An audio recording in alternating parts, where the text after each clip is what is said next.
Welcome back to the Pre-Vetted podcast, where we spotlight extraordinary people and remarkable talent reshaping our world. Today, I am joined by Suze Yalof Schwartz. She's the founder and CEO of Unplug, a secular meditation studio and app built to make meditation simple and accessible. Before this chapter, Suze worked for years in fashion media at places like Glamour, and she's also the author of Unplug, a simple guide to meditation for busy skeptics and modern soul seekers. Suze, welcome to the show. Thank you so much, Federico. I'm happy to be here. I'm honored to have you here today. Tell us what is Unplug and who is it for? Unplug is for busy people who are stressed, anxious, can't sleep, feeling overwhelmed, can't focus, distracted, and are looking for tools to help them feel present, calm, centered, and gain back the control of their brain. Unplug is the world's first drop-in meditation studio located in Los Angeles, California. And it's also a global meditation app with over 1,500 meditations led by 300 world-renowned experts. We also have a teacher training where we help people teach meditation across the globe, where we already have in 20 different countries people teaching meditation. And we have a corporate program where we teach companies how to meditate. Amazing, amazing. And what was your life like before meditation?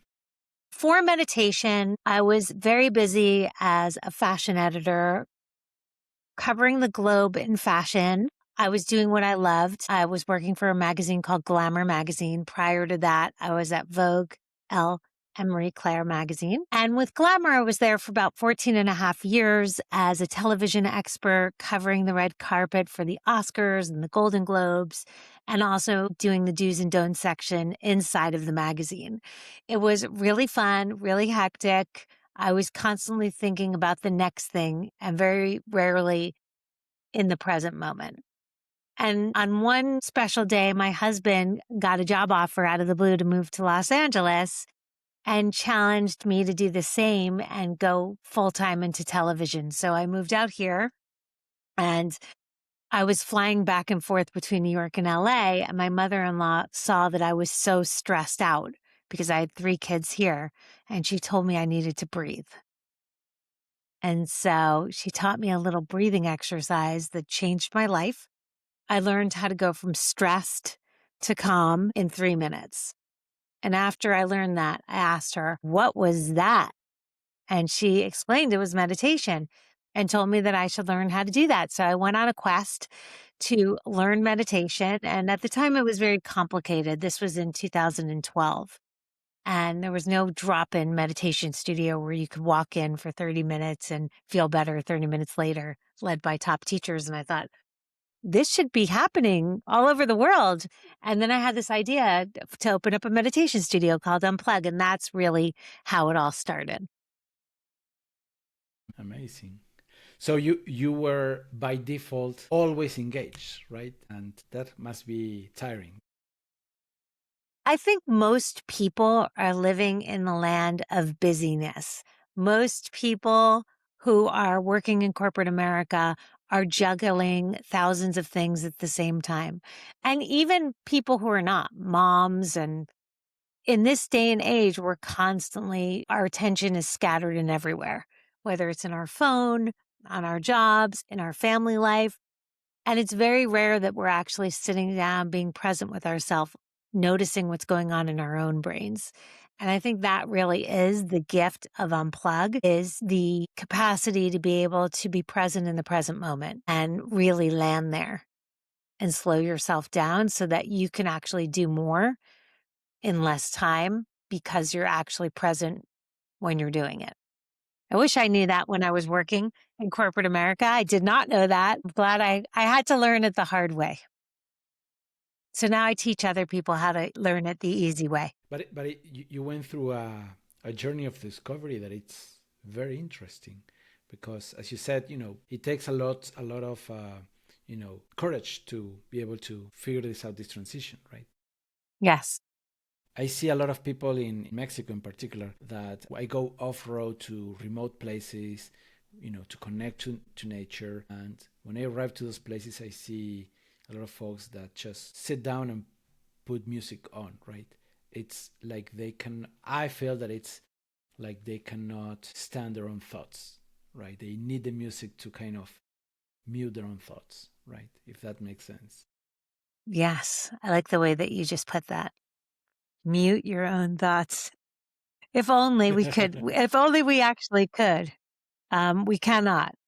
You can drown them, but you can't mute them. Right. So we drown them in, looking at Instagram and TikTok and listening to music and talking to people, but you can never mute them. What happens is they're running on autopilot. So even if you think you've drowned them out, they're still going. So we have 5,000 to 80,000 thoughts every single day. That's a lot of thoughts. Many of the thoughts that we have are negative, and we don't even know that we're self-sabotaging. So the gift of meditation is really being able to pause yourself, notice your thoughts, and choose how to respond to them. Is this important to me, or is this not true? And I need to let go of that thought. So until you can do that, you're going to be stuck with them. Whether you try to mute them out or drown them out, doesn't matter. They're still going to be running on autopilot. Right. Right. I mean, one of the ways that I was explained this is this idea of we see an emotion, we look at it, and then we let it go. We don't hold it, we don't guide it. It's just becoming an observer of those thoughts, right?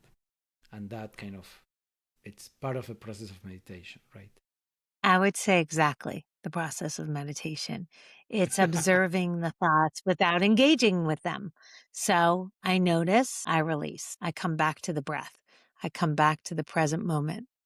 So it's kind of a ping pong game, I always say, between your mind trying to take you out of the present moment and you actively, by noticing the thought and replacing it to your breath or using a word on repeat, like sham. These are the things that we do to help us get back to the now. Right. Right. Very interesting.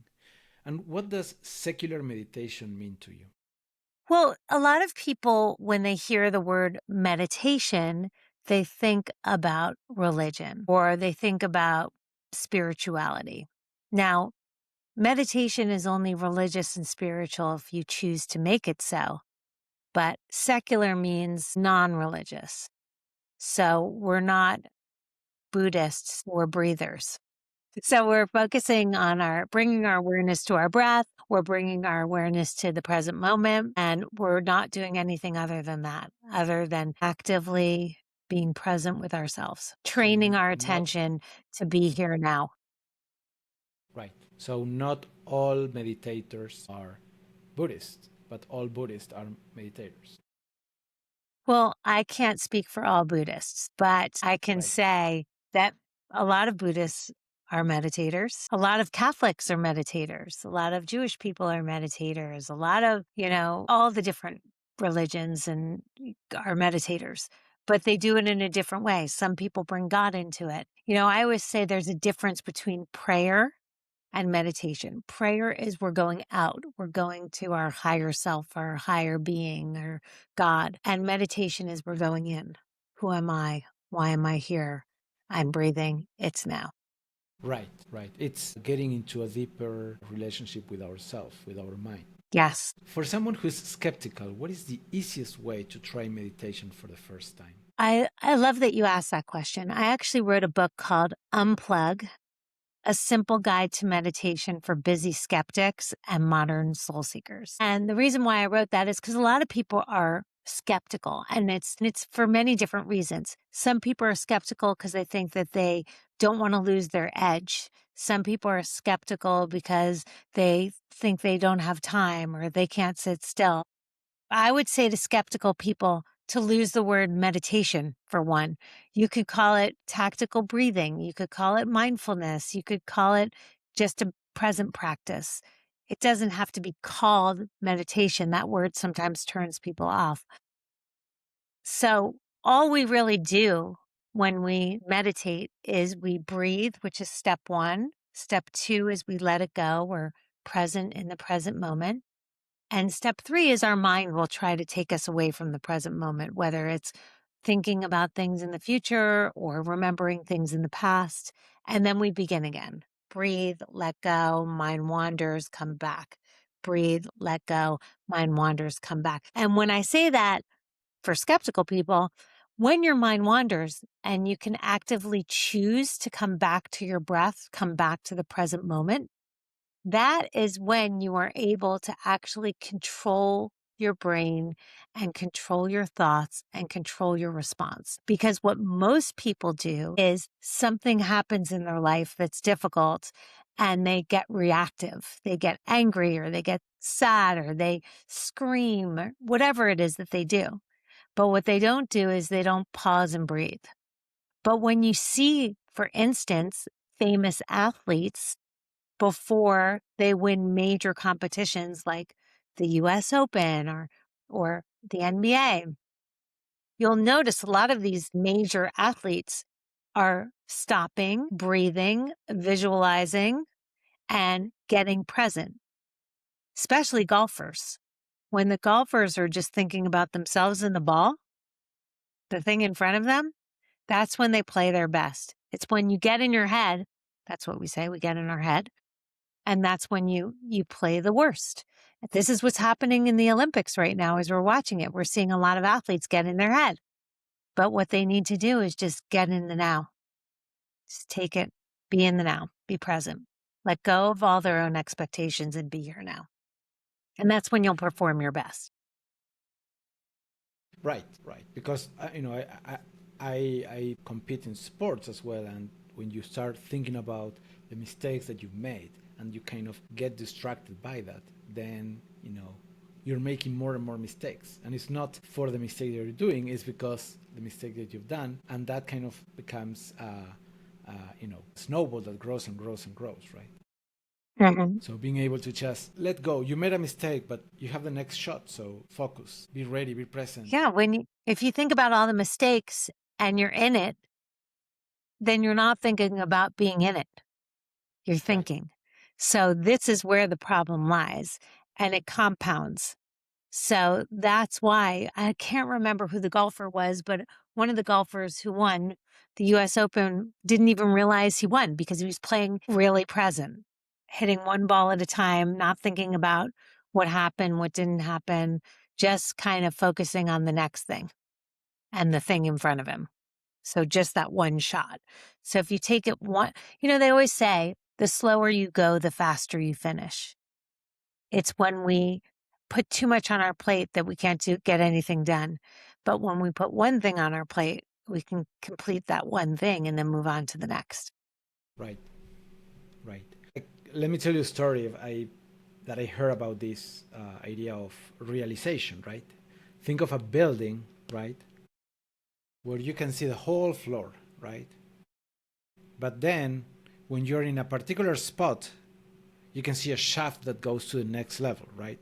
So if somehow you transport to the next level, right, only by being on that particular spot, then you can see a whole different floor. Now, you have a friend that it's on the previous floor, and you try to explain this whole new floor that you're looking at, right? It's a new level of realization that it's frustrating because the other person doesn't see it, right? It's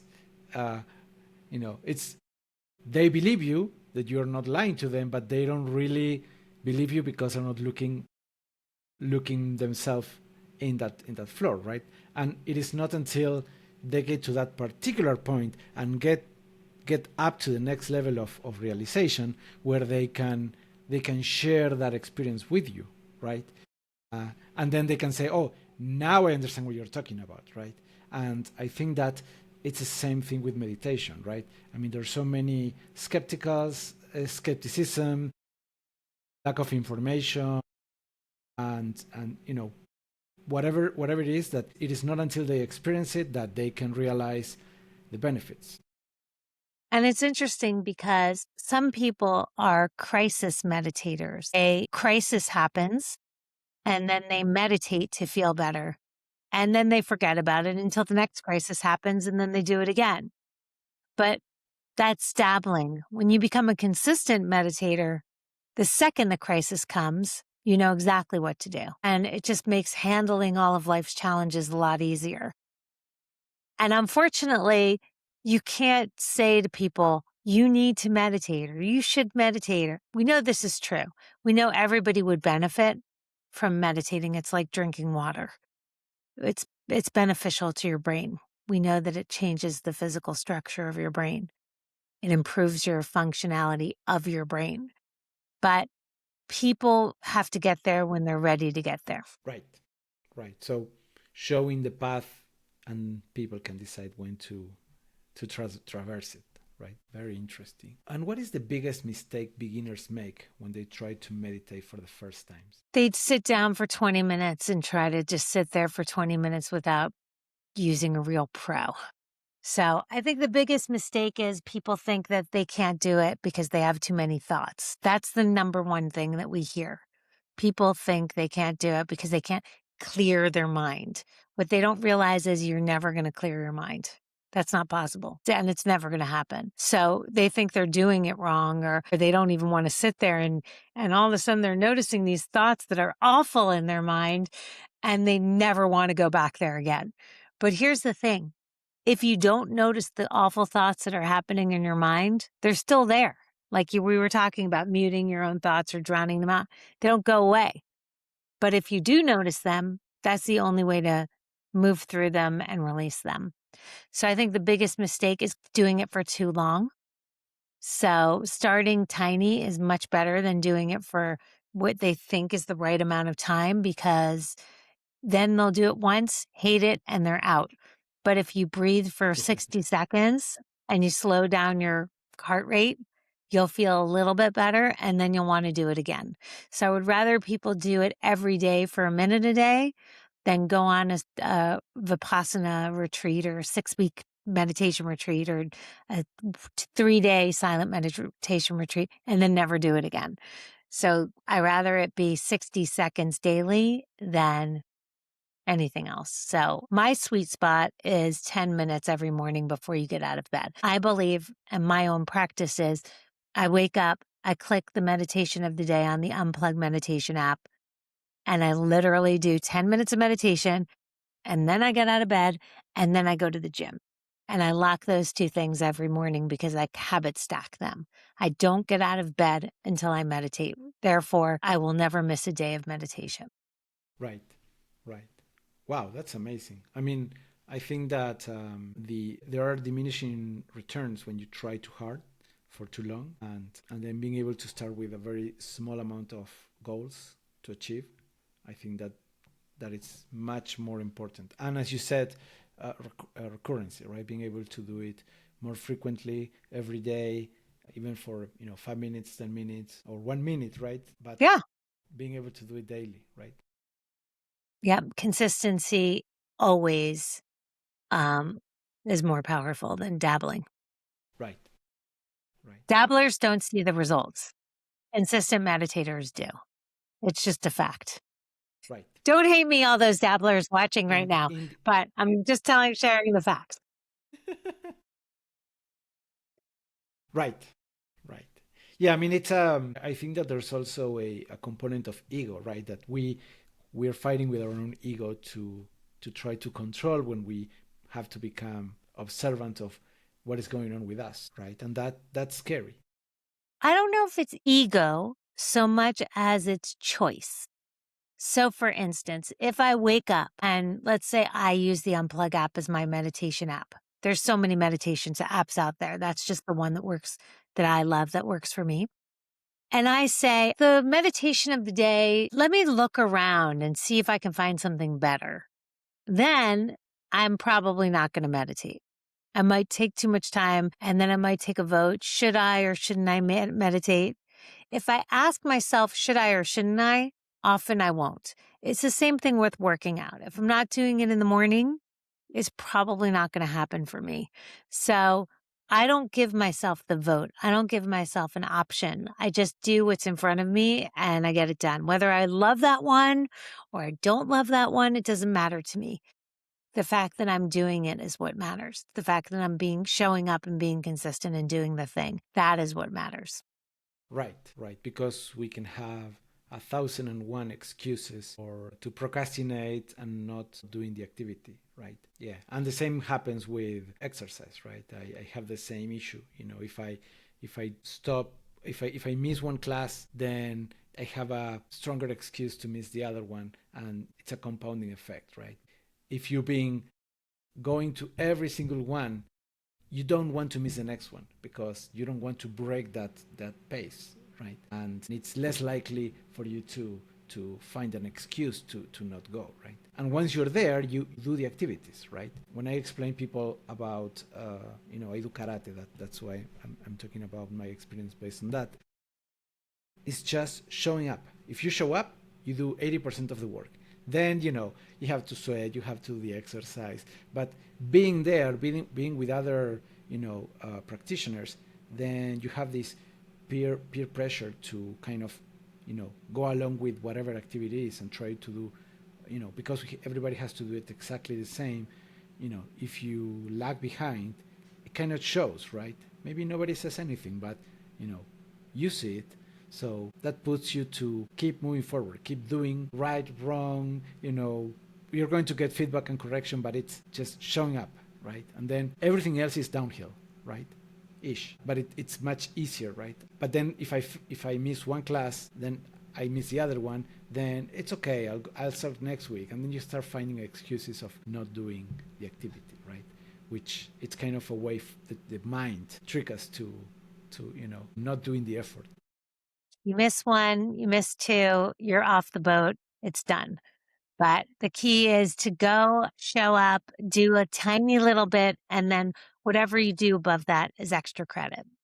So keep it tiny. Right. So tell us a little bit more about the Unplugged app. What were the most important feature for you to build within the app, and why? Technically or content wise? Well, I think that I'm a software engineer. I love the technical stuff, but as a product owner, I think it's important to understand the behaviors and the whys of why you build the application the way you build it, right? Okay. So, I, Well, the way that I built the Unplug meditation app, I decided that I needed my mother, who's 87 years old, to be able to open it up and know exactly what to do. And I realized, like, after talking to some people, that most apps, most people don't use 90% of what's on the app.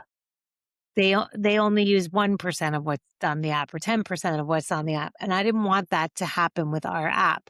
So I changed everything around to one, simplify it so I could get people to behave the way I wanted them to behave. So for instance, when you open up the Unplug app, the first thing you'll see in the morning is a positive quote.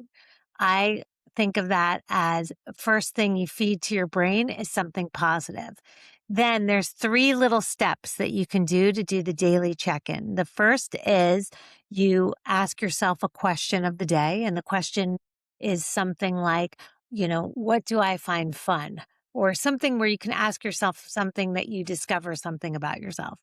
The next step is three things you're grateful for, where you just list three things that you're grateful for, because we know that gratitude is really incredible for your brain. And then the third step is the meditation. And the meditation of the day is right there. All you need to do is click it, lay back down, 10 minutes, you're done. Those are the three behaviors I want people to do when they open up the app.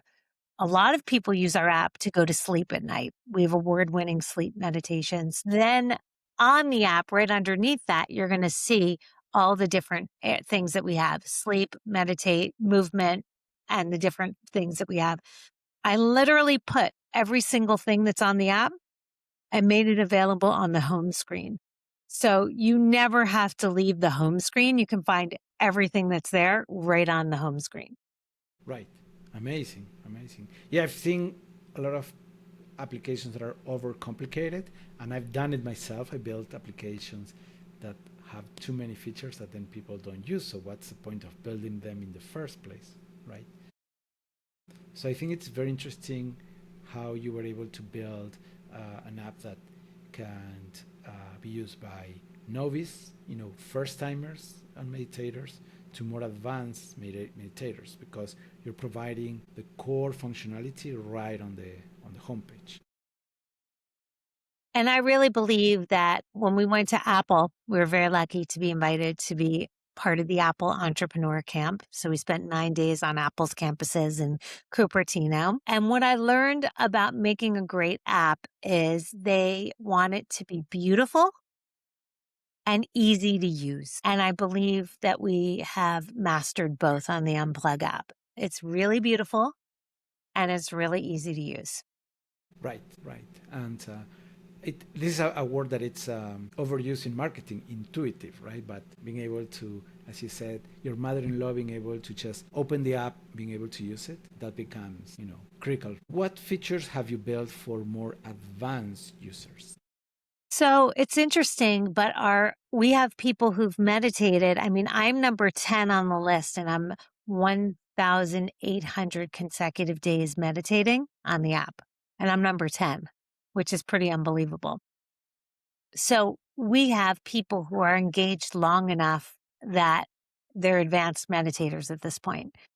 We have a feature for advanced meditators who just want to listen to music or listen to birds chirping or listen to hertz or binaural beats called the timer, which is just audio, no guiding, unguided meditation that you can go sit for an hour and be in stillness and silence if you choose to be. You don't have to even have sound. You could just have the bell ring in the beginning and the bell ring at the end, indicating when you're finished. So that's one thing. And we've built a lot of courses and master classes. So when people want to go a little bit deeper, they can learn from our master classes on what to do for all of life's challenges. So we get the experts to share different master classes, which are just helping us improve our everyday lives. Right. Very interesting. Yeah.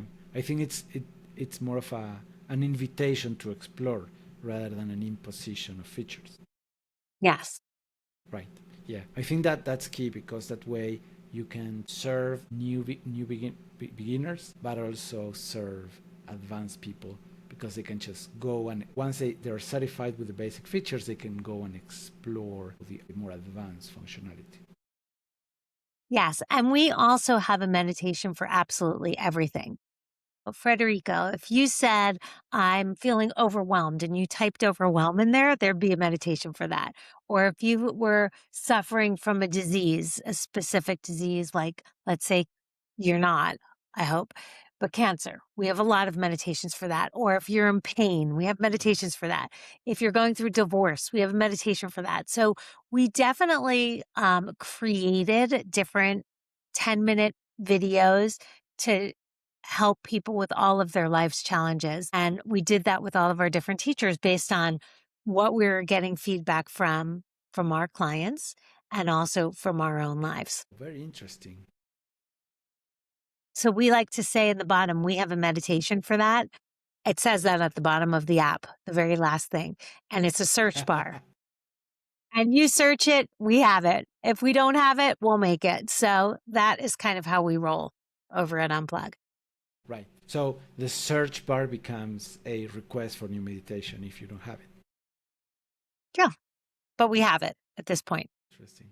We haven't had something that we don't have. We have it. Whether, you could think of the most obscure thing and I'm sure we have it. Interesting. And what do you think are the most popular topics that people search for? Sleep, stress, anxiety, depression. I think those are probably sleep, stress, and anxiety, I think are the most popular. Right. And what is the most funniest topic that you found people search to meditate? Meditate with your dog. So it's like a doggy meditation. You and your dog can meditate together. I think that was pretty funny. I also like the breastfeeding meditation. So when you're breastfeeding your child, there's a meditation. So you can meditate and breastfeed at the same time. You're calm, the baby's calm, you flow. So, I mean, there's like sex, like basically like get your libido back, which is like if your sex drive is low, we have a meditation that increases it. So I think those are probably some of the most interesting. Hypnosis, where you get to see your spirit animal, and you can also see your past life and your future life. So you can check out your future self, the one you actually want to be, and understand what it'll take for you to get there, to be that person that you want to be. That's interesting. Yeah. And we You also can have a project what you want to hypnosis. achieve. Yeah. And then we have a hypnosis for exercise for people who don't exercise, but they want to. We can hypnotize them in 19 minutes, and the next day they'll wake up and they'll want to exercise. So, changing a little bit of topics, you went from fashion editor to wellness founders. What skills did you carry over the most from one industry to the other? Well, before I was making over people on the outside, and now I'm making them over on the inside. Oh, that's beautiful. I think that's the big one. Television, do a lot of podcasts and on air like this. I did that before. I was on TV a lot in my prior job. And also just finding talent and noticing trends. That happened in my past job, and that's happening in this job. And producing. So, I produced videos at Unplug, and I produced some segments at Glamour. right. I feel like now you have a lot of content on the backlog for you to produce, right? Because once the idea starts showing up, then it becomes an infinite domain of things to produce, right? Interesting. And what was the hardest part of starting Unplug in the early days? The fact that there was no other model to look at to see what worked and what didn't. So when I first opened, I was giving away the classes for free, just trying to get people to come to the studio. People would come once and then they wouldn't come back. And I didn't understand why that was. But actually what I realized when I started charging people, then they started showing up more. And I know that sounds so unusual. You would think more people would come if it was free. But I think in life, when we put money on something, we place value on something. So I genuinely believe having to pay for things actually will help you in the long run because it makes you want to go and take advantage of the money that you put into it. So yeah, but when it's free, people take advantage of things. But when it costs them something, they want to get the full value out of it. And I think that was a big thing that I learned. Right. Yeah, I mean, I've seen people, when they see it free, they don't value it as much. And then on the other hand, I've seen gyms just planning for you not to go, which is, kind of exploiting this idea of value based on money, right? Well, the gyms don't want people. The gyms don't want people not to go. They want people to go, and they're not exploiting them. They feel like if you pay for it, you're going to show up. But the problem is some people just do it because it's part of their identity. They want to have the identity of that type of person, but they don't want to do the work. Right. And so I think that's on the client and not on the gym per se. In my opinion, I do believe that some people do it just as a status thing or an identity thing. I know that I have a membership right now that I barely use, and it's like a status identity thing, and it's stupid. I should cancel it. I don't know why I don't. But after this conversation, I might. It's not helping me in any way, shape, or form. Right. It becomes a status symbol rather than helping us to become better, right? Yeah. I've seen that happens as well. Yeah. But it becomes a dynamic. It's hard to go the first time. It's less hard to go the second one, and then once you kind of make it a habit, it's easier to go the next time and the next time and the next time, right? Because now it's it's part of your habit. So what do companies get wrong about wellness programs and what actually works? We're kind of talking about a little bit about this, right? I think that companies have to understand that it's about the employees and they need to feel the benefit. And so if they feel it, they'll show up again and again and again. If they don't feel it, then they won't. I think that wellness programs need to be engaging and fun and inspirational. And sometimes people think wellness is just hard, boring, and anything but. see it as the more fun you make it, the more people will show up and want to do it again and again. So making it more fun, more social, and a larger ROI. So you can actually see that it is improving the lives of the employees. That to me is what it's all about. Right, right. And I think In also exercise, what companies go don't ahead. realize is that the more people take care of their health and wellness, the better they'll be as employees. They'll be less sick. They'll be less angry. They'll be less tense. They'll be able to make clearer decisions. I mean, it really benefits a company to invest in wellness programming because it really can change the culture and it can change the productivity of your employees. Right, right. It has a benefit overall on the employees. I agree. Yeah. I think one thing that I've seen happening with exercise programs is that you don't see the results immediately. So that you need to do this leap of faith at the beginning for a little while until you start seeing the changes. Right. It takes a while.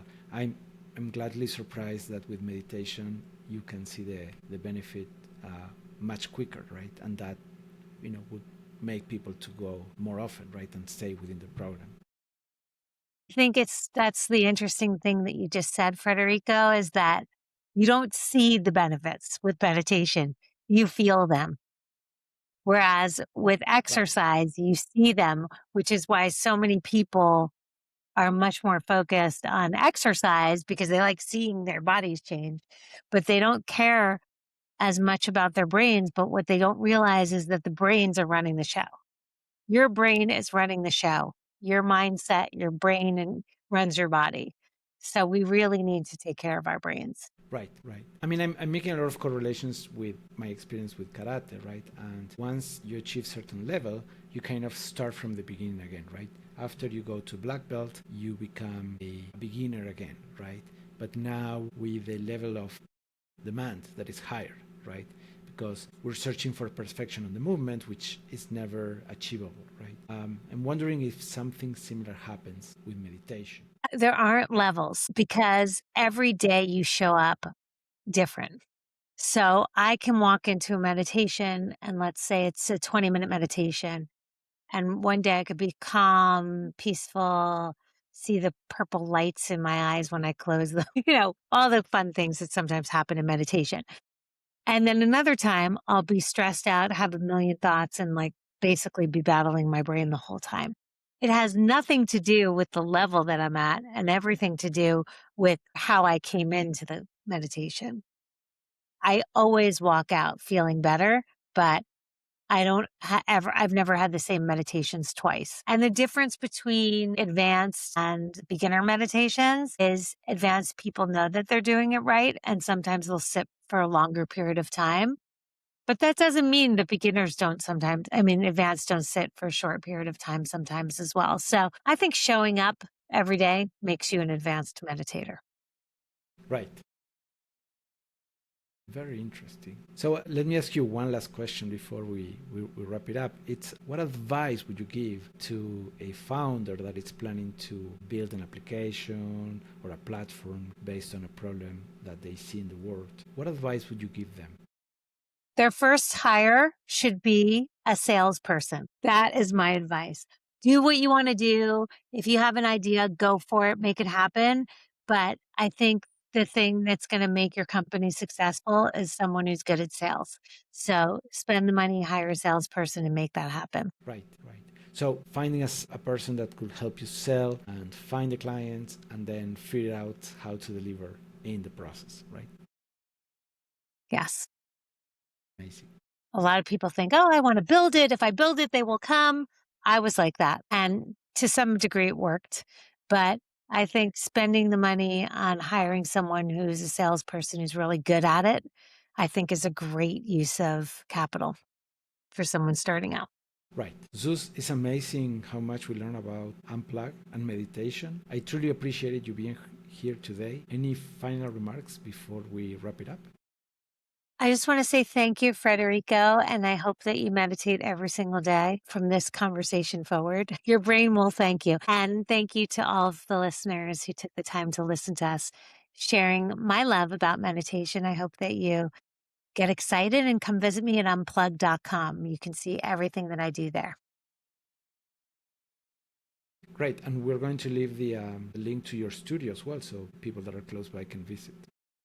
That would be great. Thank you. I appreciate that. Yeah, and I just download the application, so I'm going to test it out. Yeah. Triers try, doers do. Right. Thank you, Suze. Okay. Thank you. I appreciate it. Bye.